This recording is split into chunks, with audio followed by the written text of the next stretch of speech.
Girl, Joe Biden done messed up and forced us to have this conversation. So let's get into it, girl.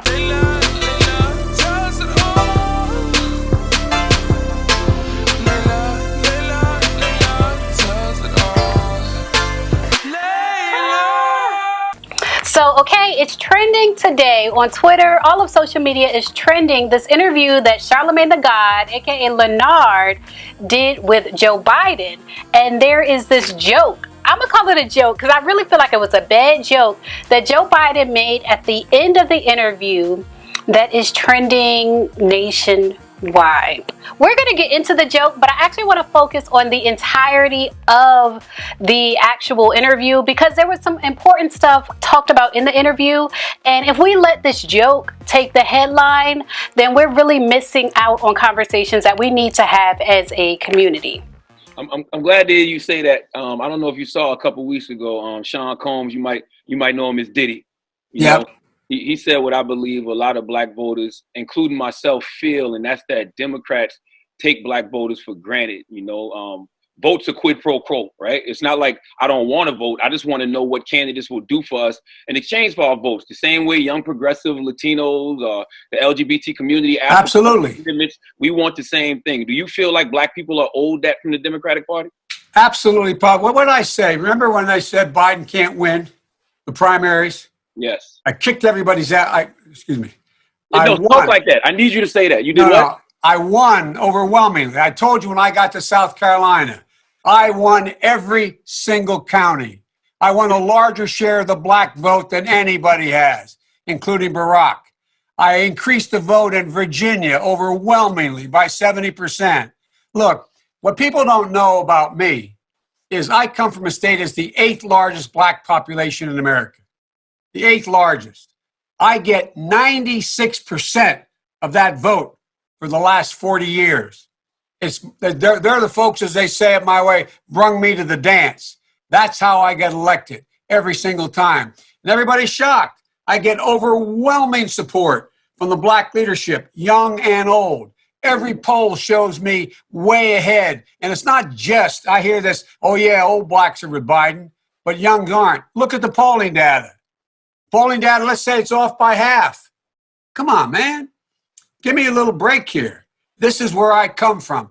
And this brings the issue up of are black people supporting Democrats because they're the lesser of two evil, or are black people's needs really being met by the Democratic Party? Is the support based on our needs being met? It's about equality. It's about dignity. It's about treating people with respect.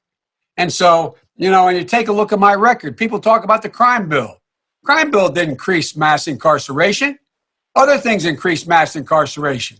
And the reason why, if you go back and look, and I know you talk about it, you go back and take a look. So let's rewind. Joe Biden said if you look back at his record, so let's just do a little rewind. And this is a clip from 1993 of Joe Biden on the Senate floor. And he's speaking about black men. He's using the code word predator. Okay, that's a code word. He's using the code word predator. But if you listen to what he's saying, he's speaking about a lot of black men. He's speaking about black men. We must take back the streets. It doesn't matter whether or not the person that is accosting your son or daughter or my son or daughter, my wife, your husband, my mother, your parents. It doesn't matter whether or not they were deprived as a youth. It doesn't matter or not whether or not they had no background that enabled them to become socialized into the fabric of society. It doesn't matter whether or not they're the victims of society. The end result is they're about to knock my mother on the head with a lead pipe, shoot my sister, beat up my wife, take on my sons. So I don't want to ask what made them do this. They must be taken off the street. That's number one. There's a consensus on that.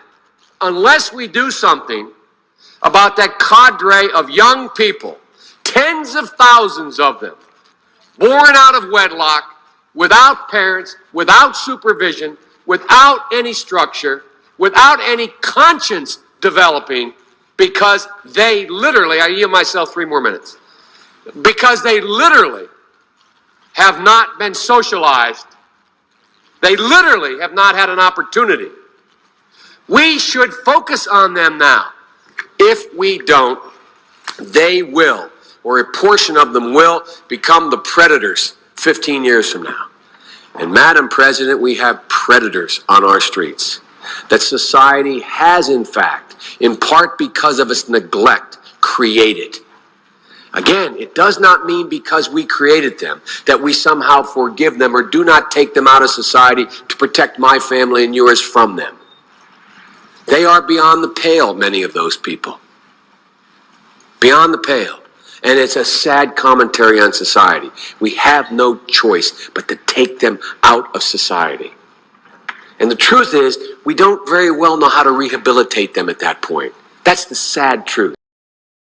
So there is a group of black women, black female leaders and influencers who have made their demands known in the Washington Post. This is LaTosha Brown, who is a co-founder of Black Voters Matter, Tiffany D. Cross, who is a political analyst, and Brittany Packett Cunningham, who is an activist, educator, and writer, and Alicia Garza, who is the principal of Black Futures Lab and the host, which created the Black Agenda for 2020. And there's Sunny Hostin, which a lot of us know. She's a lawyer and author of a book and the co-host of The View. And there's Angela Rye, who's host of 101 with Angela Rye, and she's a political commentator and strategist. And Amanda Seals, who's a comedian, author, and creator of Smart, Funny, and Black, and she's one of the co-hosts on The Real.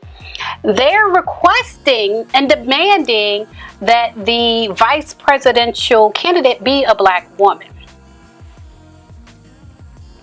I want to ask you about your running mate. I don't know if you saw, well, I saw the day that a news report broke that Amy Klobuchar was being vetted, and a lot of people on social media, they're not too happy about that. And it's because they want your running mate to be a black woman. I don't know if you saw the op-ed in the Washington Post by some of the leading black women voices in this country, and they feel since black women are such a loyal voting bloc and black people saved your political life in the primaries this year, they have things they want from you, and one of them is a black woman running mate. What do you say to them? What I say to them is that I'm not acknowledging anybody who is being considered, but I guarantee you there are multiple black women being considered. Multiple. But this is the part where Joe Biden makes the joke that if you can't decide between me and Trump, then you're not black. You know, Thanks so much. That's really our time. I apologize. You can't do that to black media. I can't do that to white media and black media because my wife has to go on at 6 o'clock. Okay. Oh, I'm in trouble.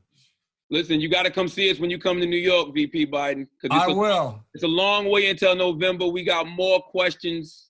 You got more questions, but I tell you, if you have a problem figuring out whether you're for me or Trump, then you ain't black. It don't have nothing to do with Trump. It has to do with the fact I want something for my community. I would love to see. Take a look at my record, man. I extended the voting rights 25 years. I have a record that is second to none. The NAACP has endorsed me every time I've run.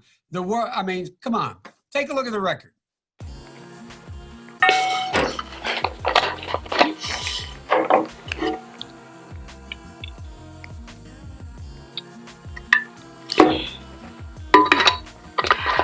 Yeah, I had to take a sip on that one.